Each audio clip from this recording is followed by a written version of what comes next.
Hello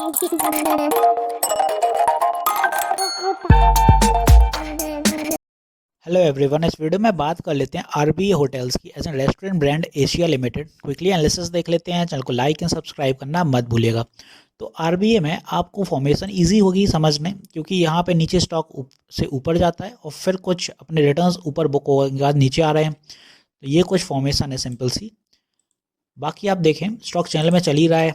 अपन को जो selling देखने को मिल रही है वो एग्जैक्ट यहाँ पे स्ट्राइक हो रही है। 133 के ऊपर नहीं जा पा रहा है स्टॉक, और पहले भी स्टॉक ने यही कोशिश करी तब भी नहीं जा पाया। इसी लेवल के आसपास से रिवर्सल भी बनते हुए नजर आए। तो स्टॉक में 133 एक बड़ा हर्डल का काम कर रहा है।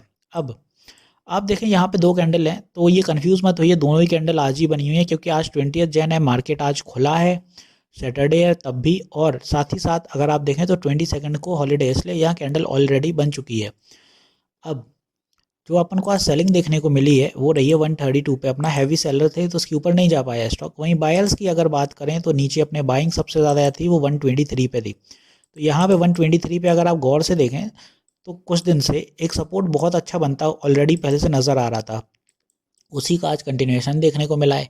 तो 123 से सपोर्ट बना, 125 का साइकोलॉजिकल लेवल भी सस्टेन हो गया और फिर यहाँ से स्टॉक सही चला। तो बाय ट्यूसडे जो भी अपने टारगेट्स रहेंगे, तो पहला हर्डल स्टॉक के लिए रहेगा 134। ट्रेंड लाइन का हर्डल है, इसीलिए सस्टेन कर जाता है अगर 134 तो नेक्स्ट टारगेट फिर ऊपर की दिशा में अपना जाएगा यहाँ से 140।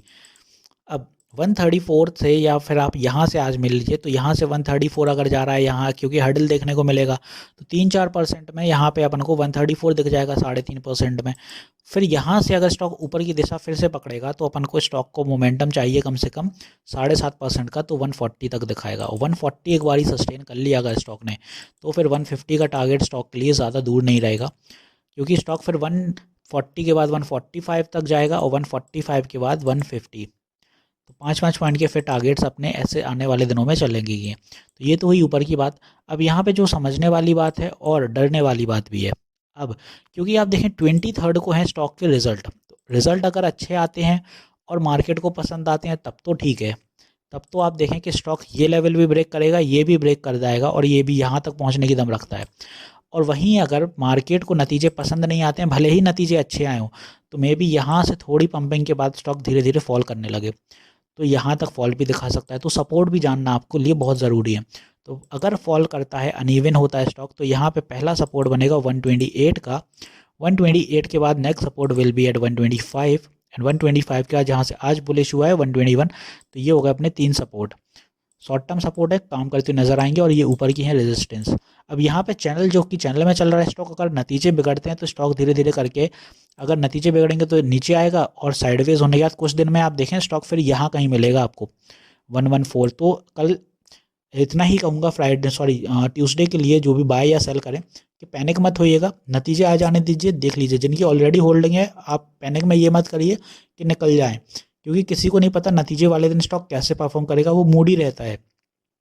तो अगर नतीजे अच्छे भी आते हैं तो मे भी आपका फॉल करे स्टॉक, और नतीजे बुरे आते हैं तो भी स्टॉक ऊपर जाए, तो ना आप बाय करिए ना आप सेल करिए, जो जैसा है वैसे ही रहने दीजिए। एक दिन आप सिर्फ ऑब्जर्व करेंगे स्टॉक को, जिनकी ऑलरेडी होल्डिंग है वो उस हिसाब से अपना देख लीजिएगा क्या करना है, क्योंकि नतीजे भले ही अच्छे बुरे आए बट स्टॉक कुछ दिन साइडवेज होने के बाद फिर आगे बढ़ता ही बढ़ता है। तो ऐसे फिर आरबीआई भी बढ़ेगा, कोई भी दिक्कत वाली बात नहीं उसमें। तो होपफुली यहाँ मैंने सारी चीज़ें क्लियर कर दी हैं। मिलते हैं नेक्स्ट वीडियो में। This is me Shubham Yadav signing off.